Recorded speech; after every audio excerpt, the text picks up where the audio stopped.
ಗ್ರಾಮ ಪಂಚಾಯತಿ ಸದಸ್ಯರಾದ ರಾಮಣ್ಣ. ನಾವು ಮಾತಾಡ್ತಿರೋದು 31/12/2025 ಒಂದು ಸಾಮಾನ್ಯ ಸಭೆ ಕರೆಯಲಾಯಿತು.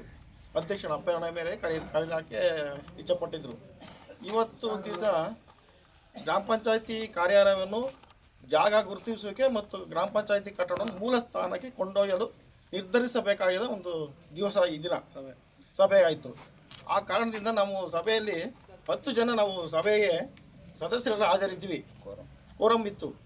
ಆದ್ದರಿಂದ ಈ ನಮ್ಮ ಅಧ್ಯಕ್ಷರು ಉದ್ದೇಶಪೂರ್ವಕವಾಗಿ ನುಣುಚಿಕೊಂಡು ಈ ಸಭೆಗೆ ಗೈರಾಗಿದ್ದಾರೆ. ಆರೋಗ್ಯ ಕಾರಣ ಎಂದು ತೋರಿಸಿದ್ದಾರೆ. ಅದು ಏನು 11:45 ಕೊಟ್ಟಿದ್ದಾರೆ, ನಮ್ಗೆ ಆರೋಗ್ಯ ಸರಿ ಇಲ್ಲ ಅಂತಾನೆ. ಇದು ಎಷ್ಟು ಮಟ್ಟಿಗೆ ಸರಿ?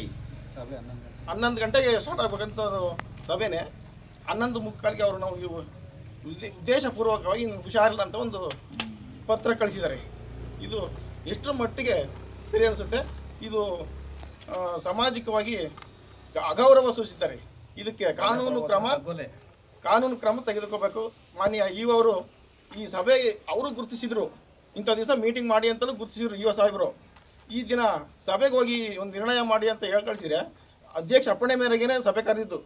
ಈ ದಿನ ದುರುದ್ದೇಶಕ್ಕೋಗಿ ನಾದೂರು ಗ್ರಾಮ ಪಂಚಾಯತಿನ ನಾದೂರಿಗೆ ಕೊಂಡೊಯ್ತಾರೆ ಅಂತ ದುರುದ್ದೇಶಕ್ಕೋಸ್ಕರನೇ ಇವರು ಇಲ್ಲಿ ಪಂಚಾಯತಿಗೆ ಪಟ್ನಾಯಕನಹಳ್ಳಿಯವರು ಯಾರೂ ಸಭೆ ಗೈರಾಗಿಲ್ಲ.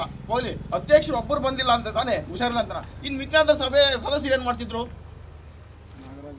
ಈಗ ಒಬ್ಬರೇ ಒಬ್ಬ ಸದಸ್ಯರು ಬಂದಿದ್ದಾರೆ. ಪಟ್ನಾಯಕನಹಳ್ಳಿ ಅವರು, ನಾಗರಾಜ್ PB ಅವರು ನಮ್ಮ ಸದಸ್ಯರು ಬಂದಿದ್ದಾರೆ. ಇನ್ನು ಮಿಕ್ನಾದರ 6 ಜನ ಸದಸ್ಯರಿಗೂ ಹುಷಾರಿರಲ್ವಾ? ಅಧ್ಯಕ್ಷರು ಒಬ್ಬರಿಗೆ ಹುಷಾರಿಲ್ಲ ಅಂದ್ರೆ ಇನ್ನು ಮಿಕ್ನಾದರ ಸದಸ್ಯರಿಗೆ ಯಾಕೆ ಹುಷಾರಿರಲಿಲ್ಲ? ಇದು ರವಿ KH, ನಾದೂರು ಗ್ರಾಮ ಪಂಚಾಯತಿ ಕೆರೆಯಾಗ್ಲಹಳ್ಳಿ ಸದಸ್ಯರು. ವಿಷಯ ಏನಪ್ಪ ಅಂತ ಅಂದರೆ, ಸಾಮಾನ್ಯ ಸಭೆ ಉದ್ದೇಶಪೂರ್ವಕವಾಗಿ ಮುಂದೂಡಿರೋದು. ಇದು ಇಒರ್ ಗಮನಕ್ಕೆ ತರಬೇಕಂತ ನಾವು ಇವ್ರಿಗೆ ಇದ್ರ ಬಗ್ಗೆ ಗಮನ ಹರಿಸ್ಬೇಕಂತ ಕೇಳ್ಕೊತೀವಿ. ಏನಪ್ಪ ವಿಷಯ ಅಂದರೆ, ನವೆಂಬರ್ 14ನೇ ತಾರೀಕು ಸಾಮಾನ್ಯ ಸಭೆ ಆಗಿರೋದು. ನವೆಂಬರ್ 14ನೇ ತಾರೀಕು ಸಾಮಾನ್ಯ ಸಭೆ ಆದರೆ ಅದೇ ನೆಕ್ಸ್ಟು ಡಿಸೆಂಬರಲ್ಲಿ 14 ಅದಾದಮೇಲೆ ಒಂದು ವಾರಕ್ಕನ ಕರಿಬೇಕಾಯಿತು. ಇವತ್ತು 31 ಕರೆದಿದ್ದಾರೆ, ಡಿಸೆಂಬರ್ 31. ಆದ್ರೂ ಅಧ್ಯಕ್ಷರು ಅವರೇ ಅಧ್ಯಕ್ಷತೆಯಲ್ಲಿ ಸಾಮಾನ್ಯ ಸಭೆ ಕರೆದು ಇವತ್ತು ಉದ್ದೇಶಪೂರ್ವಕವಾಗಿ ಆರೋಗ್ಯದ ನೆಪವೊಡ್ಡಿ ಈ ಸಾಮಾನ್ಯ ಸಭೆನ ಮುಂದೂಡಿದ್ದಾರೆ. ಇದು ಯಾವ ಉದ್ದೇಶಕ್ಕೆ ಮುಂದೂಡಿದ್ದಾರೆ ಮತ್ತು ಇದ್ರ ಬಗ್ಗೆ ಅವರು ಗಮನ ಹರಿಸಿ ನಮಗೆ ಸಾಮಾನ್ಯ ಸಭೆ ನಡೆಸ್ಕೊಡ್ಬೇಕು ಅಂತ ನಾವು ಮನವಿ ಮಾಡ್ತಾ ಇದ್ದೀವಿ.